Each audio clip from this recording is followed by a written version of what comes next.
Amen.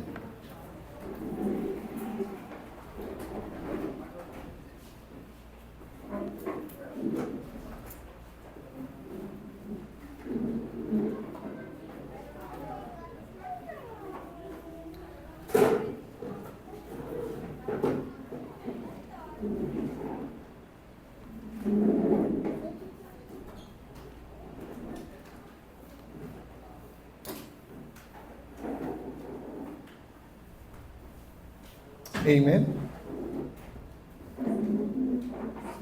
May I now proceed? Amen. Magandang umaga po. Happy to see you back this Sunday after the stormy weeks and week. No? Mukhang mga binagyo kayo ng pagpapala ng Diyos. Amen? Amen. Purihin ang Panginoon. Okay. Alam ko may mga marami pang parating eh. Hindi nahaharang ng bagyo. Okay. Kumusta po ang inyong prayer and fasting? Ang prayer and fasting po ay isa sa mga sigaw, mga tinatawag na mga maximum ng Christian faith just to express our love for God. Prayer and fasting is motivated and driven out of our overflowing desire for the presence of God. That is the New Testament fasting. Nakinig po ako ng testimony ng isang dating witch. Grabe sila mag-fasting. Though matagal ko nang naririnig yan, pero lately lang, wala naman daw talagang original si Satan. Kinopya lang kay God. Pati yung prayer and fasting, ginagamit nila yan para lalo silang mapuspos ng mga kademonyuhan. At bago daw sila maghasik ng lagim at maghasik ng mga curses, terribly grabe sila mag-fasting. That will shame us, Christians. So in order for us to have a really true revival and true spirituality, fasting must be a lifestyle. Hello? Fasting must be a lifestyle. So I'll go back to fasting later, but my topic is about worldliness kasi yun po yung sagot sa fasting. Eh. 'Di ba? Ang nagsimula po ang topic ko niyan sa significance ng prayer and fasting, it is a protection against worldliness. Ang topic ko talaga ay worldliness. And this morning I have 3 points about worldliness. 3 punto po patungkol sa kamunduhan. At malaman po natin mamaya ang mga consequences ng kamunduhan. So, 3 bagay po about worldliness. Number 1, ano po ba yung characteristic? Isa lang. Paano ko masasabing ako ay makamundo? Paano mo malalaman na ikaw ay makamundo? Wow. So tayo po ay inutusan ng Biblia na tayo po ay huwag umibig sa sanglibutan. Tama. So bakit po kaya? Ano po bang meron sa sanglibutan na hindi natin ibigin? Pinaliwanag po natin last time. Okay, mamaya po makikita natin ano ba ang consequence ng pagiging makamundo. At pangatlo, paano ba malulunasan talaga ang pagiging makamundo? So bago ko magpatuloy, first point natin, ano yung characteristic ng kamunduhan na ikaw ay makamundo? Paano natin malalaman kung ako o ikaw ay makamundo? Meron ba ditong gustong malaman kung siya ay makamundo? Meron ba? Wala. Point number 2 na lang ako.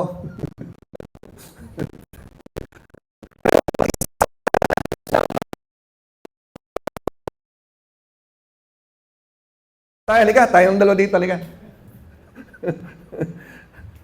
Ikaw, Kevin, ayaw malaman kung makamundo ka?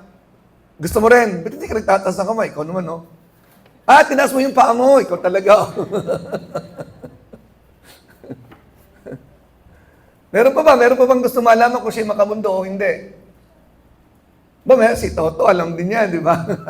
Nakakatuwa naman. Okay, ito na. Ano ba yung characteristic ng makamundo? Okay? Isang bagay lang. Okay. Pag yan yung mabuti sabihin ko, ha?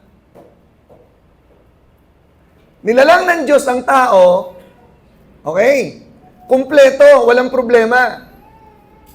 Maliwanag po ba? Grabe po yung pagkakalalang ng Diyos sa tao. Nilipat niya ang kanyang image at ang kanyang likeness sa tao. Kaya ang tao ay nilikha ng Diyos ang ayon sa kanyang wangis. Kumpleto po yun. Wala pong kulang.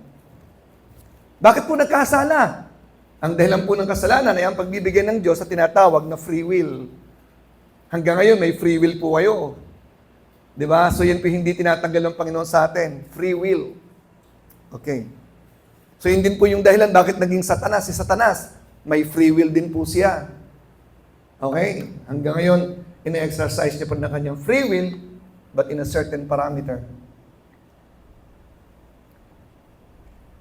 Nung nagkasala sa Eva at si Adan, so alam po natin, matapos pong kainin yung prutas na yon, nakita po nilang sila yung mga hubad, at ang kanila pong kahubaran, hindi po dahil sa damit, dahil wala naman talagang nagdadamit tong araw, nung panahon yun, at wala naman sila nakitang dumadaan sa paraiso na nakadamit, at nakita nilang sila'y walang damit.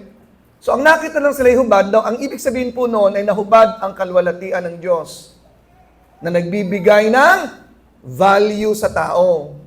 Kaya ang sabi po ng Biblia sa Galatians 6:3, tayo ay nothing.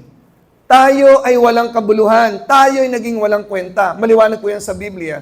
So sinasabi po ng Biblia, ng taong naniniwala o akala niyang siya is something when he is nothing, he is deceived. Kaya lahat ng tao sa mundo na nag-aakalang sila ay something when they are nothing, they are under what? Deception. No? So ang mga tao po ay nasa ilalim ng deception. Okay. So, ang ganda po ng talatang ito, Galatians 6:3. Okay?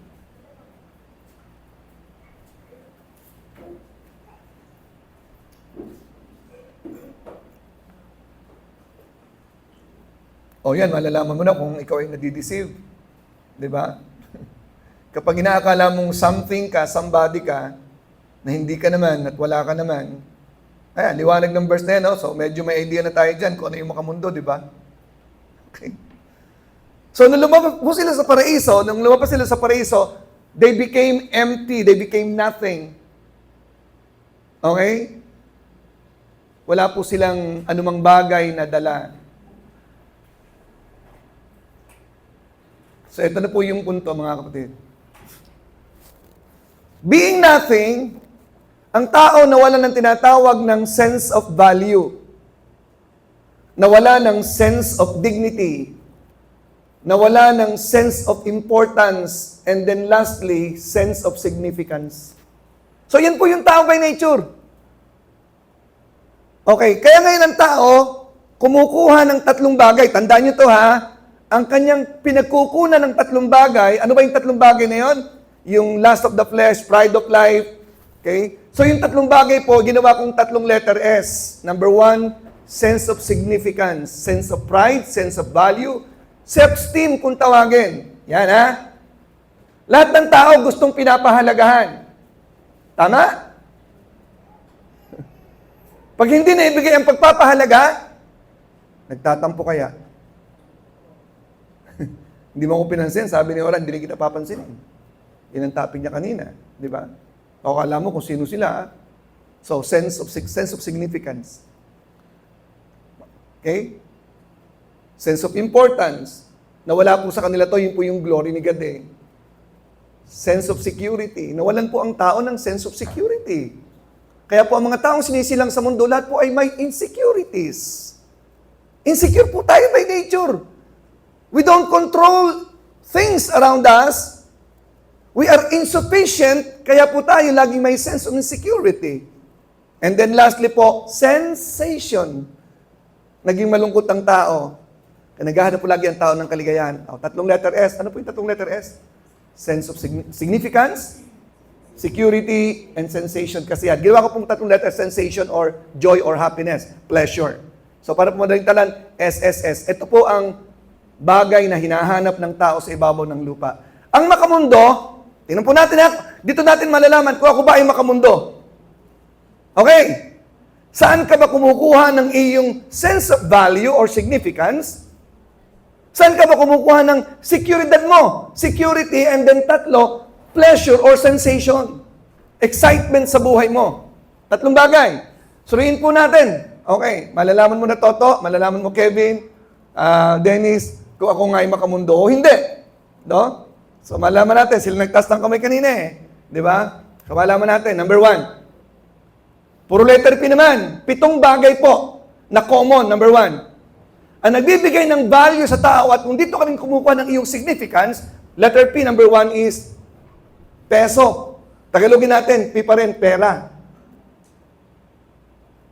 Pag maraming pera, dami akong pera ba? Nagbibigay sa'yo ng significance, ay mayaman yung mga yan, daming pera yung mga yan eh. Pag walang pera, bumababa ang tingin mo, bumababa ang value mo. Ganon ang tingin mo sa ibang tao. Pag mayaman, ang taas ng tingin mo. Pag walang pera, mababa tingin mo. Kasi hindi ng pamantayan mo sa buhay mo. Nakuha nyo? Ang problema, ang pera, pabago-bago. Kaya ang iyong value, parang economy din. Parang value ng pera, ng dalag, bumababa, tumataas. Kasi doon ka nakatingin sa mundo. Alam mo na kung makamundo ka. Doon ka sa pera mo nakatingin. Doon ka kumukuha ng significance, ng security. Marami akong pera. I have enough. Doon din ako nagbibigay. Kumukuha ng kasiyahan, ang dami kong pera. So alam niyo na, kapag ang tayo nawawala ng pera at sobrang lungkot at hindi mo mabiro, makamundo yung taong yan. Dahil sa pera siya nakatingin. O, alam mo na, Kevin. O, hindi ka makamundo. O hindi daw, tingnan natin sa pangalawa. People! Tao! Ang nagbibigay ng value sa akin yung pamilya ko. Hindi ako pwedeng wala yung pamilya ko. Kaya merong iba namatay ng asawa, namamatay na rin. Kasi yung kanyang sense of significance, sense of security, and sensation nandun sa tao. Nasa kamag-anak. Yan din ang dahilan kung bakit tayo mismo ay natutuwa kapag sinasabi natin, kilala ko kaya si Mayor, malapit ako kay Mayor, malapit ako kay Congressman, kay Senador. Dahil we identify ourselves kung sinong kakilala mo. Anong club ka member? Kiwanis? Rotary? Nagbibigay po yan ng sense of value sa tao eh. Status symbol kung tawagin. Whom you know. Whom you are always with. Sino mga karabing elbow mo? Di ba? Nakita ko, kausap ka ni Congressman nung araw ah. Anong pinag-uusapan niyo, pare? Say, big time ka pala eh, no? Kausap mo si Congressman. Di ba? Natutuwa tayo pag may kakilala tayo kasi doon tayo kumukuha ng ating sense of pride, sense of value. Okay? Oo. Toto, hindi ka naman ganon. Hindi pa. Sa pera, hindi pa. Tao, hindi pa. Okay, so ito po. Possessions or sense of belonging or properties. So, doon kumukuha tayo minsan. Natutuwa ako kay Pia, dumating siya. Pinag-pray ko talaga na matindi yan si Pia tsaka si Susan eh. Amen. Praise God, Pia. Magbibigay ng song mamaya yan. Okay. So, nakita natin, peso, people, ngayon naman, possession. Okay, so, yung possession, almost general po yan eh. Pare, kayo pala may-ari ng building dyan sa may kanto? O pare, amin yan eh. Alam mo naman, lahi namin eh. Mayama ko eh. Pare, ganda ng kotse mo ah. Mukhang bago yan ah. Alam niyo po ba ang tao tumitingin sa kotse? May kaibigan ako one time oh, meron siya ka-meeting, parang big time. Sinundan niya, sige pare, saan ka galing? Tinignan ko lang kung anong kotse ginagamit niya. Kasi sinusukat niya yung tao kung talagang big time o hindi. Kung anong kotse ginagamit. O parang anong kotse ginagamit? So nakita mo tumitingin ng tao, anong suot mong damit? Signature ba yan?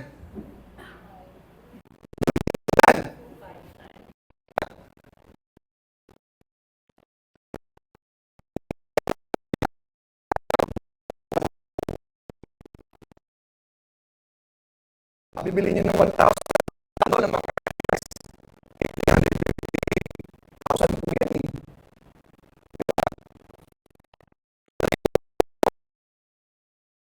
Di ba? Hindi pa rin ako pupunta. Kasi wala akong mamahaling damit eh. Sa reunion natin, alam mo naman, tsaka wala akong coach eh. Di ba? May nagtanong po sa akin na, I hope na umatin mamaya o hindi na. Pwede po bang naka-short sa inyo? Lalaki naman eh. Kaya, walang problema yun. Di ba? Mag-short ka, basta mamahaling short lang. So, may mga tao, number one po, ang tao talaga tumitingin sa suot na damit eh. Anong rilong suot mo? Di ba? So, possessions. Okay. Sa male, ang doktrina sa mundo, ganito yan ha. Pag makamundo yung tao, you are what you own. Kaya ang tao gusto niya magkaroon siya ng maraming bagay. Kasi umaangat ang kanyang pagkatao. You are what you own. Pag wala kang ownership, wala kaming bahay. Wala kaming gamit. Wala kaming itchet. Liit, di ba? Okay. You are what you own. That's the doctrine in the world. Kaya ang mga taong makamundo, diyan kumukuha ng kanilang value, significance, security, and sensation. So, nakailang letter P na ako? 3 pa lang. Pare, wala ka pa ba doon? Hindi ka pa makamundo, no? Palagay ko, hindi talaga ka makamundo ka talaga. Pang-4, places traveled. Pare, nakarating ka na ba sa Hong Kong? Pare, ang ganda doon sa Hong Kong, yung sikat na kainan. Pare, Singapore, Thailand. Pare, hindi ako nakakarating ka kasi lagi ako sa Europe eh. Ba, naiiba? Di ba? Pare, lagi ka sa Europe. Oh, doon kasi yung barko naman umiikot. Seaman pala naman eh. Katulad ni Jun eh. Di ba? Ang sabi po nung t-shirt na nakita ko, it's hard to be humble if you have seen the world. Seaman kasi, seaman. Di ba?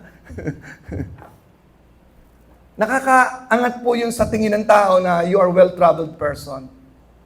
Okay? Si Dennis, kung maraming narating yan.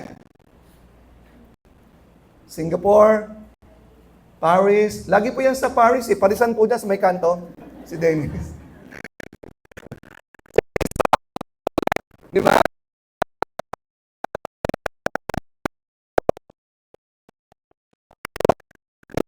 Sa may kanto.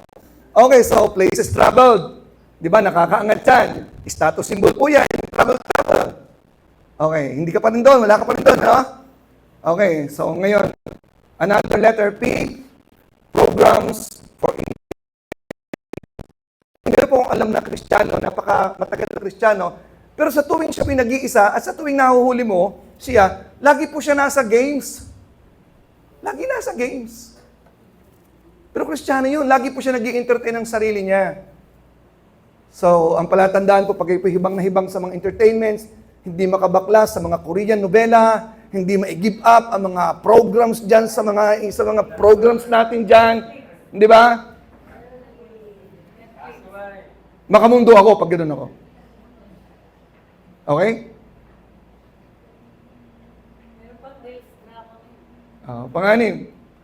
Nakakalungkot po, mayroong mga Kristiyano talagang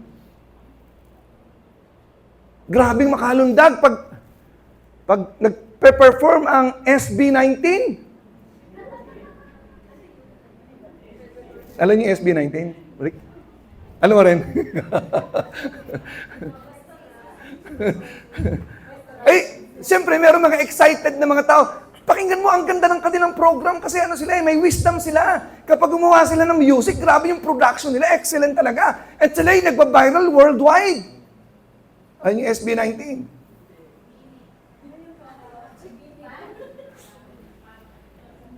Nag-concert po sa Pilipinas yun, sa arena. Ang mamahal ng ticket, 40,000, 30,000. 2 gabi, full pack!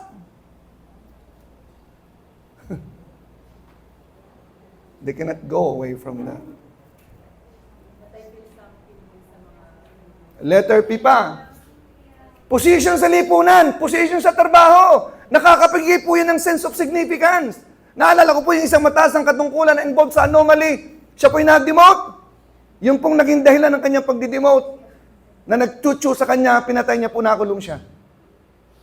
Dahil dati siyang mataas ang katungkulan, na ibaba siya, nawala yung sense of pride, sense of dignity, pinatay niya po yung nag-cause ng kanyang pagkababa. Ang problema po sa bilangguan, pinatay din po siya kasi yung kanyang napatay, may connection sa loob. Okay. Profesyon, anong tinapos mo? Di ba? Nakakahiyang makaminggal sa mga taong may tinapos. Lalo hindi ka marunong mag-English, nakakaya sa mga Inglesero, Inglesera. Di ba? So ngayon, ang tao pong makamundo, dyan po nakatingin sa pitong yan, almost pito. Pito lang po nga akong in-itemize, baka meron pa kayong idagdag.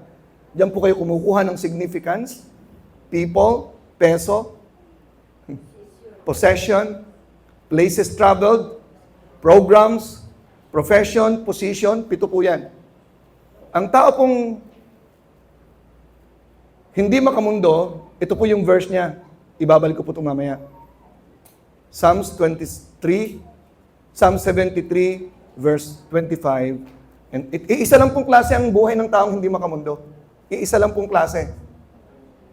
Okay? Yan po yung tao. Pagkaganto po ang inyong verse, spiritual ka. Whom have I in heaven but thee? And there is none upon earth that I desire besides thee. Wala akong ibang hinahangat sa buhay ko kundi Diyos lang. Mga bagay tungkol sa Diyos, kalooban ng Diyos, gawain ng Diyos. Hindi ako pwedeng wala akong Diyos sa buhay ko. Okay? So, yan na po. No? Dako po tayo sa next point. Alam niyo na kung makamundo kayo o hindi. Kayo na lang magsabi sa sarili niyo. Ano po? Okay.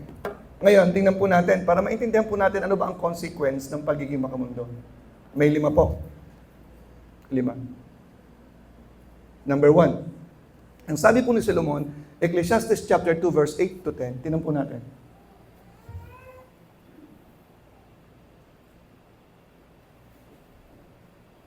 So, yan po sinabi ni Solomon, ang dami kong kayamanan, I gathered me also silver and gold, and the peculiar treasure of kings and of the provinces.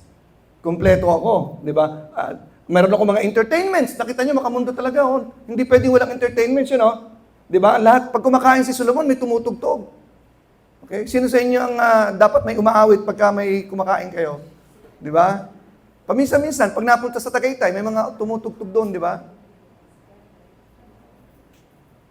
Ayaw na ayaw ng asawa ko pag may tumutugtog lumapit sa amin. Alam niyo kung bakit? Nagre-request kaya ako. Sa lumang simbahan. Okay. Verse 9. Verse 9.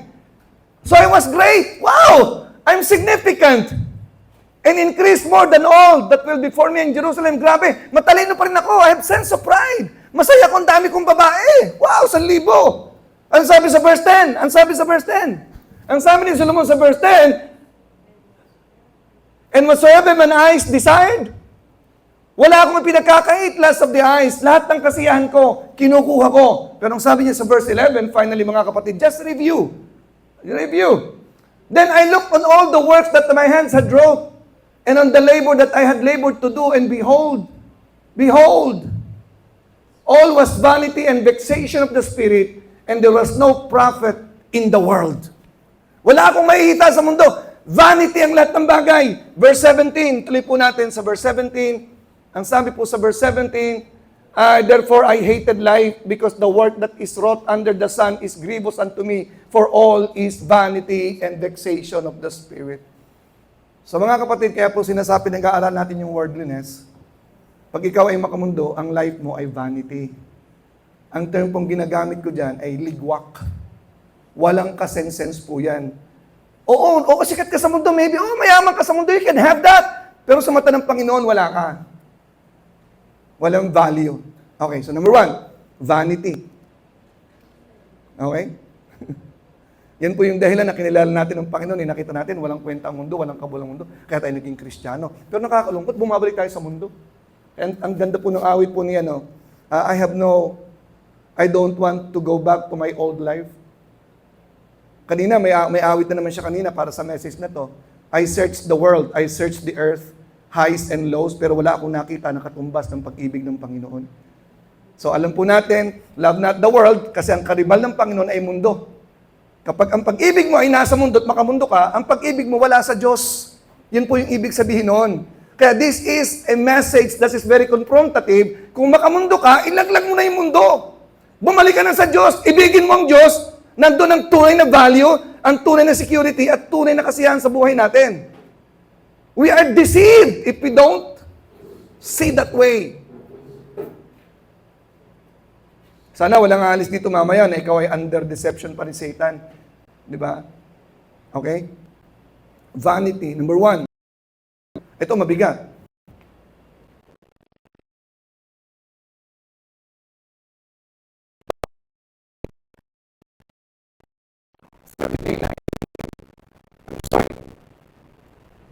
Thirty-four, 14. Exodus 34:14. So, pinagit ko po last time. Ang isa pong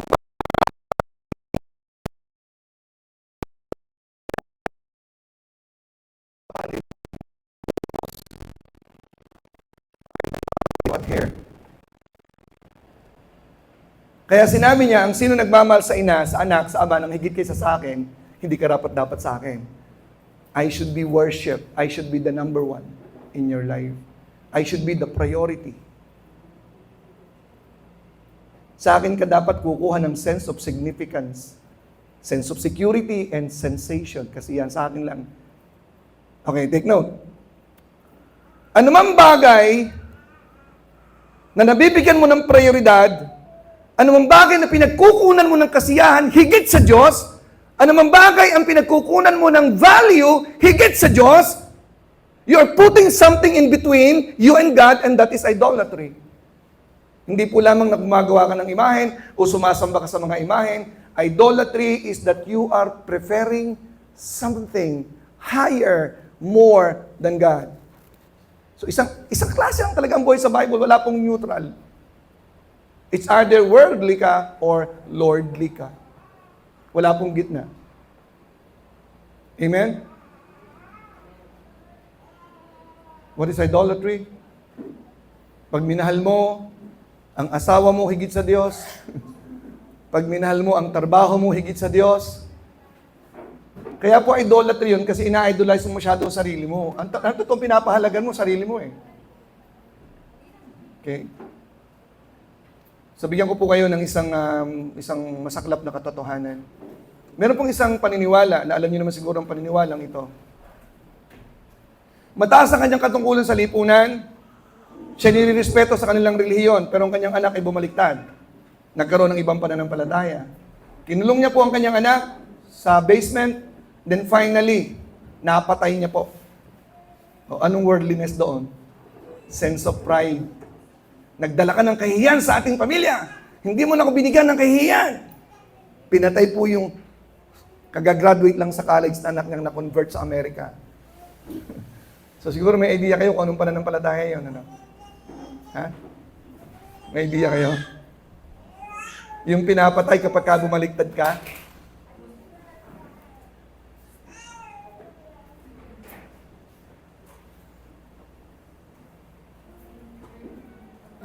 tuloy po kayo, tuloy po. Magsasara na daw yung church mamaya. Galing pa po kasi Cavite yung mga yan, kaya medyo, tsaka ilang baha ata ang nilang yung mga to. Okay. Nagsagwan.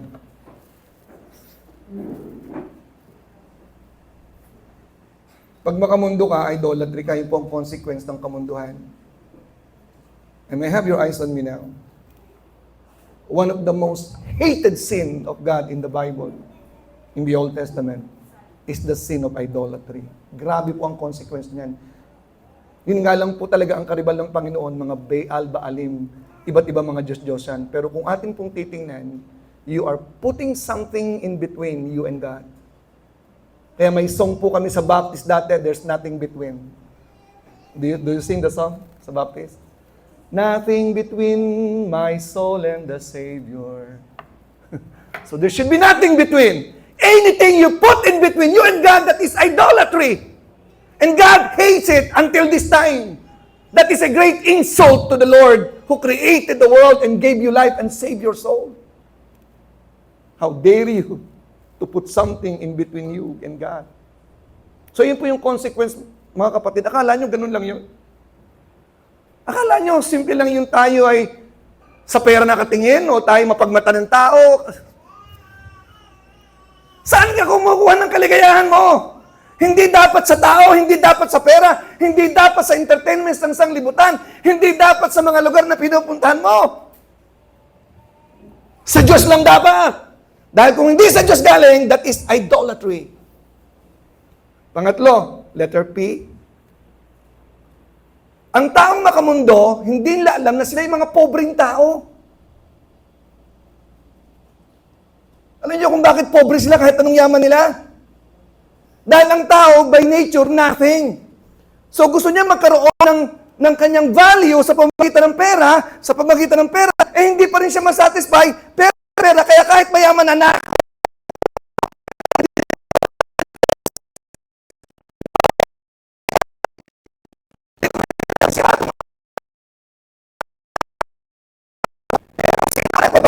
si Atong ang alam na si Kevin. Wait lang, kasi tikboy yan. Sino kung hindi? Ano naman si Kevin? This is not like obesity. Sa kumay mo niya, matibay ang ebidensya. Sabi po ni Gas Tavelgas, ang ebidensya ay hindi nagsisinungaling. Sabi ng kapatid ko, maliban lang kung inimbento. So bakit po siya nagpapapatay ang yaman nila? Nababawasan ng income, sabi. Billion araw-araw. At yung mga pulis, tumatanggap ng 70 million, hinahati-hati ata. Monthly ba? Wow. Bakit po mga politiko, takaw na takaw po sa posisyon? Ang yaman-yaman na, nakaw pa ng nakaw, walang tigil. Purihin ng Panginoon kay Vico Soto. Nagpapatay 9.1 billion building sa Pasig.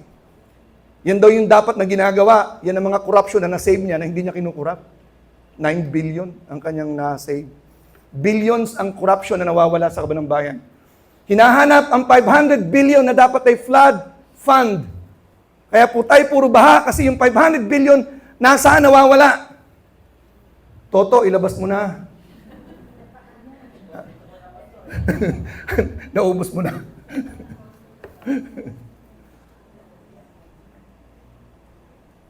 Ang akala nyo mayaman sila, pobre sila! Ang tunay na mayaman kapag naintindihan mo na ang kayamanan mo ay ang pag-ibig ng Diyos. Yun ang sabi sa song kanina. Nag-research ako sa mundo, highs and lows. Walang pwedeng i-compare at i-match sa pag-ibig ng Panginoon. Pag hindi mo naintindihan ang pag-ibig ng Diyos, hindi ka born again. VIP na tayo. Ano yung una? Pag makamundo ka, vanity yung buhay mo. Pag makamundo ka, ano yung letter I? Idolatry ka. Pagka ikaw ay makamundo, ano ka? Pobre ka pa rin. Ang yayaman sa poorest part, mga pobre ang utak. Because poverty is a spirit among humans. And that you can only become rich if you will go back to the Lord who created you. Hindi nila mapabalik sa Diyos. Kaya tayo nagtuturo dito eh. Hanapin nila ang kanilang kabuluhan sa Diyos. Kaya kayo mga nandito mga Christian, kung naghahanap kayo ng kabuluhan nyo sa mundo pa rin, nakakalungkot kayo. Nakakalungkot. Di ba? At least si Kevin, hindi ganon. Di ba? Kevin? Amen? Ba't ang hina ng amen mo? Mukhang nasa sanglibutan ka pa ata eh. Ha? Okay, another one, sabi ko, 5, consequence. Ano yung una? Vanity, idolatry, poverty. Ito ang pinakamabigat. Balikan po natin ang 1 John chapter 2, verse 5, verse 15 to 17. Love not the world, it is a command. If any man love the world, the love of the Father is not in him. Meaning to say, if you love the world, okay, it does not mean that you love God less. If you love the world, your love is already transferred to the world and not no more to God. And then, what you love, you serve. That's why no man can serve two masters. You will love the other and you will hate the other. There is no neutral. Hey Christians, stop thinking that there is neutral.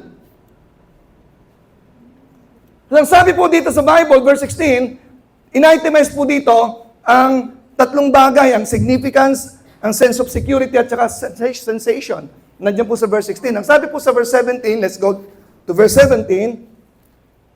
Tingnan po natin. The world passeth away and the lust thereof. Natatapos ang mundo. kasama ang mga pita ng laman.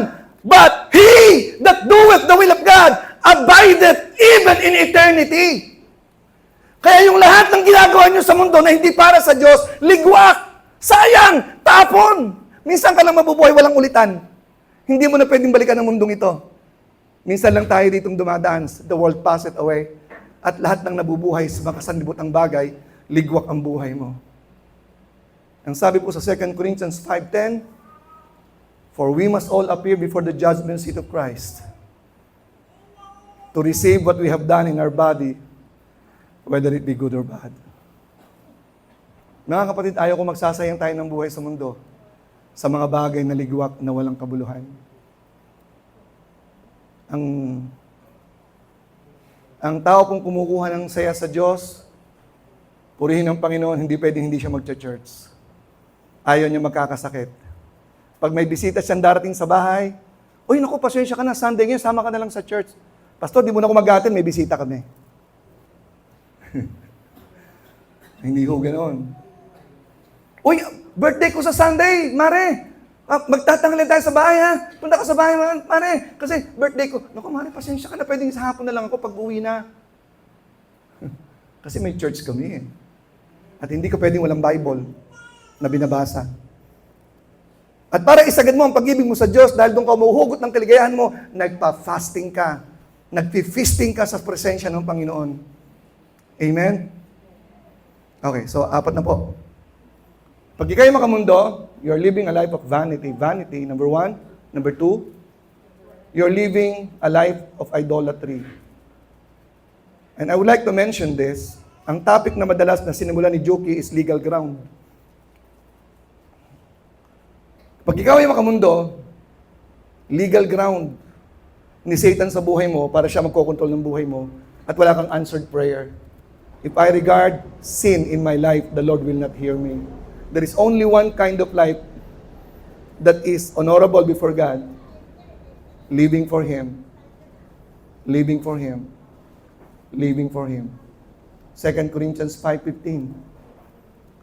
And that He died for all, that we, henceforth, should not live unto themselves, but unto Him which died for them and rose again. Kung naniniwala ka na si Kristo namatay sa buhay, sa iyong buhay, naniniwala ka na binigyan niya ang kanyang pag-ibig sa iyo, isa lang uri ang buhay na dapat ka meron, para sa Kanya lang. Pero may freedom ka pa rin, nasa sayo pa rin. Kung gusto mo maging ligwak ang buhay mo, nasa sayo pa rin. May freedom ka pa rin, napakabuti ng Panginoon, may freedom pa rin. Kasi ang pag-ibig sa Diyos, out of freedom and free will. Amen? Okay, so last. 5 po na consequences. Okay? Vanity, idolatry. Pag tayo nasa kasalanan, laging may legal ground ang kaaway natin to manipulate your life na akala mo okay ka lang, pero you're being manipulated. P, you're still poor. Kahit ang dami ng kayamanan mo, yung iyong spirito na nanatiling pobre ka pa rin. Amen? Ang sarap ng nasa Panginoon, kahit wala kang pera, mayaman ka. Hallelujah. Okay? Bankruptcy or eternal bankruptcy ang pang-apat. Hindi pa ako tapos.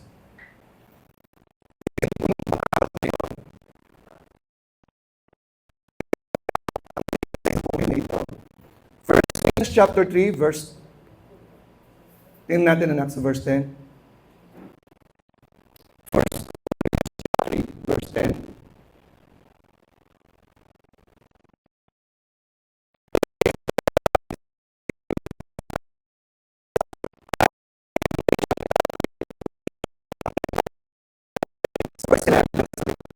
Mag-ingat kayo kung paano kayo nagtatayo. Dahil ang ibang, for no other foundation can no man lay that is laid, which is Jesus Christ. Si Jesus Christ lang ang pwede makapagtayo ng foundation na tama. Verse 12. Now, if any man build upon this foundation gold, silver, precious stones, wood, hay, and stubble, ito pong mga bagay na ito po yung mga materials sa ating ginagawa. Ang pinag-usapan po dito ay yung mga motives, okay, ng tao. So, dalawang klase po ito. Dalawang division, gold, silver, and precious stones. Wood, hay, and stubble. So, tatlo po. Yung first division, gold, silver, and precious stones. Yung pangalawang division, wood, hay, and stubble. Verse 13. Every man's work shall be made manifest, for the day shall declare it, because it shall be revealed by fire.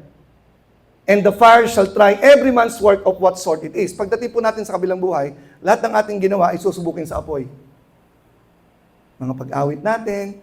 Hindi pa ibig sabihin na tayo gumagawa ng mga bagay tungkol sa Diyos. Hindi tayo makamundo.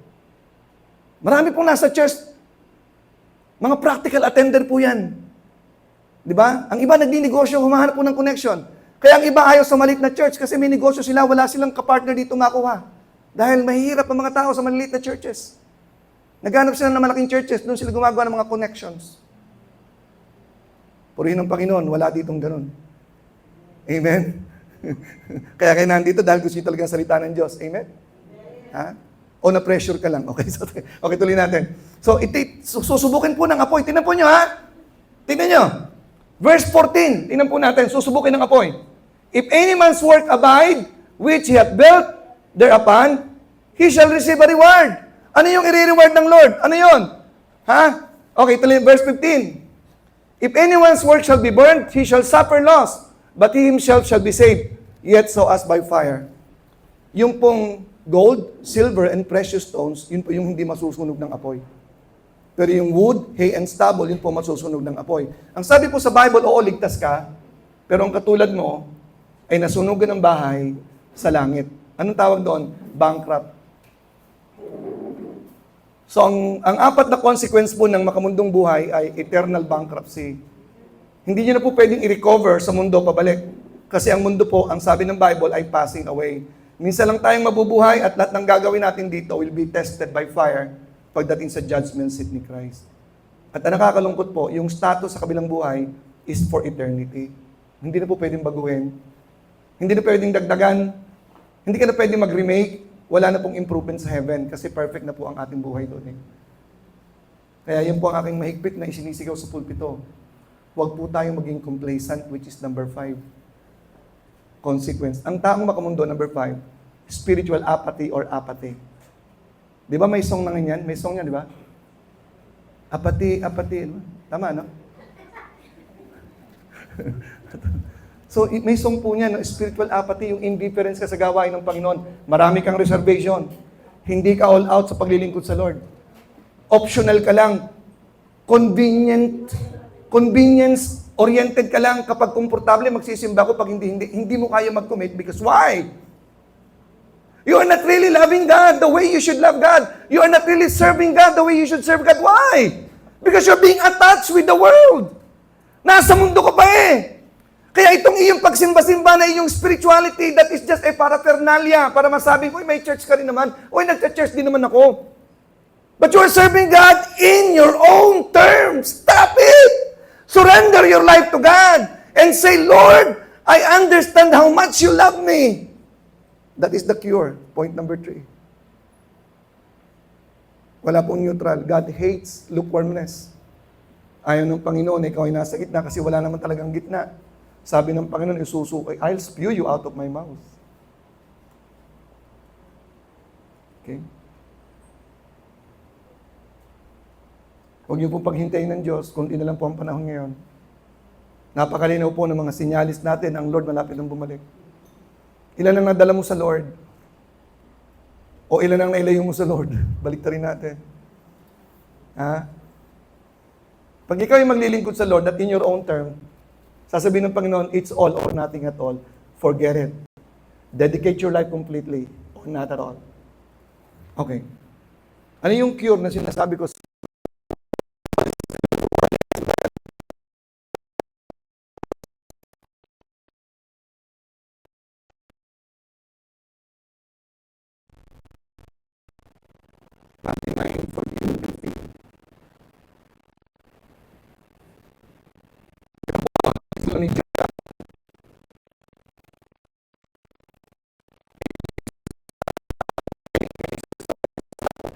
Ang mga disciples ni John, nagpa-fasting, yung mga disciples mo ay hindi.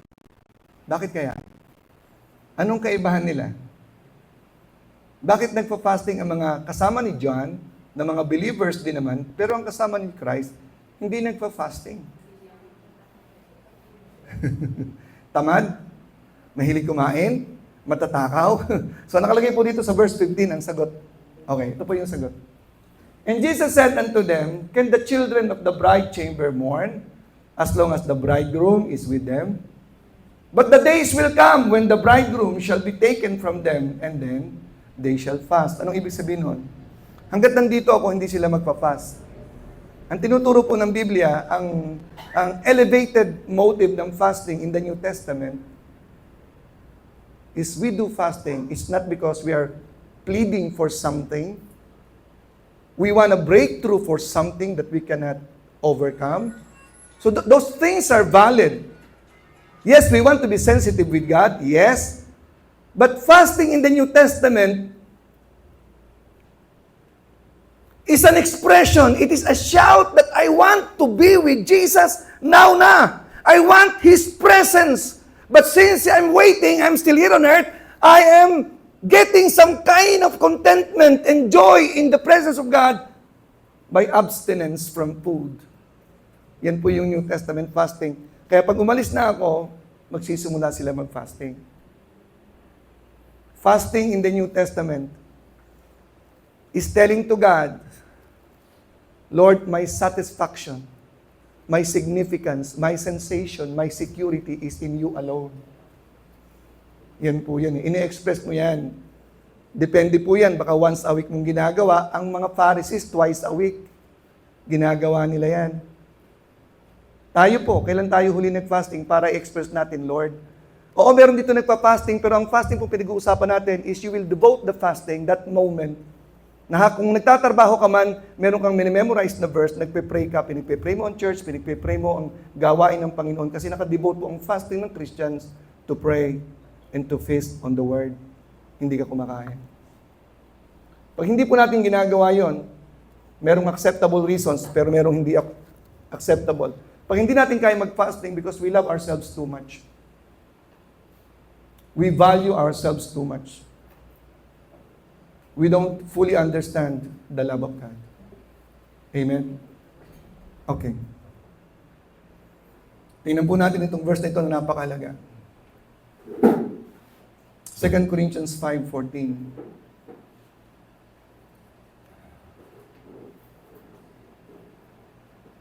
Sino sa likod? I wanna see the face. Yan. Butin lang, may nag-donate ng upuan sa atin. Na kulay puti. Okay, so one of the most powerful verses in the Bible about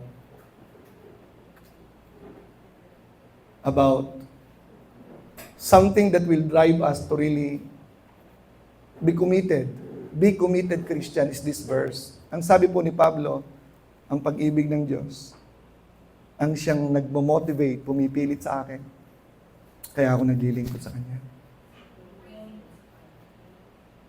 Kaya ako magpa-fasting dahil ganun ko kamahal ang Panginoon. Ito yung sigaw ko kay God, Lord, I want you more than anything in the world. You are my significance. Mga kapatid, please, kung tinanggap niyo ang Panginoon at naintindihan niyo si Kristo, dapat naintindihan mo ang value mo. Hindi lang sa isip, alam mo, nararamdaman mo na ikaw ay mahalagang tao dahil inialay ni Jesus ang buhay niya sa iyo. Inaako niya ang kasalanan mo. Kapatid, ikaw nga, mapagbintangan ka lang ng maliit na kasalanan, hindi mo ginawa, galit na galit ka na. Minsan, sakalin mo pa yung nagbintang eh. Pero si Jesus, inaako niya kasalanan mo, pinako siya sa krus. Dahil mahal ka niya, ayaw kanyang parusahan. Naintindihan mo ba yun? Yung pag-ibig ng Panginoong hindi malirip na sinasabi ng Bible, yun na nag-a-attract sa atin para tayo magbigay ng buhay natin kay Lord. At pag naintindihan mo yun, wala ka talagang i-withhold sa Panginoon. Kaya ka nag-withhold sa Lord kasi hindi mo naintindihan eh. Hindi mo pinagbubuli-bulayan ng pag-ibig ng Panginoon sa'yo araw-araw. Alam niyo po ba, pag tinanggap mo ang Panginoon, you are in a love relationship. And you must create Jesus Christ. Kung hindi yung mga asawa, may maganda sa asawa, for them. Something in the world about your love story with Jesus Christ.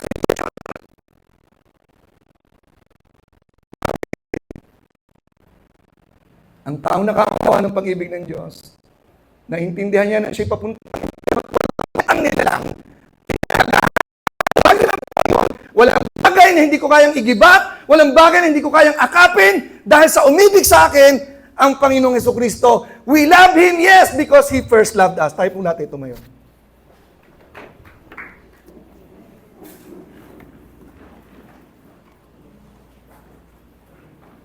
Tayo po ay pumikit.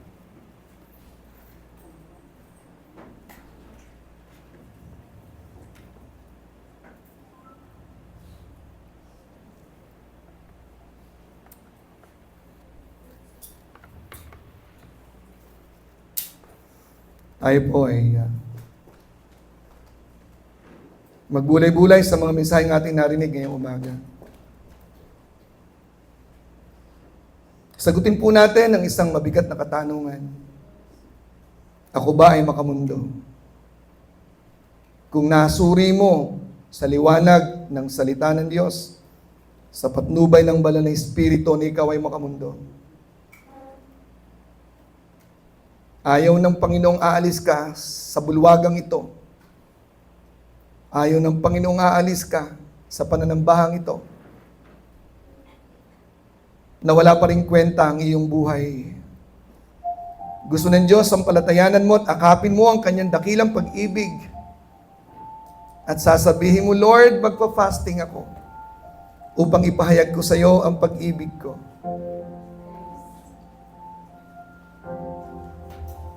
Nakatayo ka ngayon dyan sa iyong kinatatayuan. Kinakausap ka ng Panginoon sa kanyang mga mensahe ngayong umaga.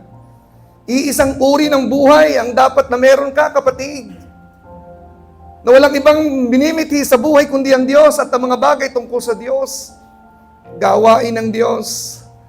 Marami kang pwedeng gawin, pero nangingibabaw ang diwa ng kabanalan sa iyong buhay. Sa ating buhay, dapat lang. Lahat naman ay pwede. Hindi masama ang bagay na material, hindi masama. Pero kumukuha tayo ng value sa Diyos. Security. Rejoicing po natin. Hindi masama ang magtrabaho. Hindi masama ang kumita. Hindi masama ang maging mayaman. Pero kailangan sa Diyos nang gagaling ang ating significance, ang ating security at ang ating sensation.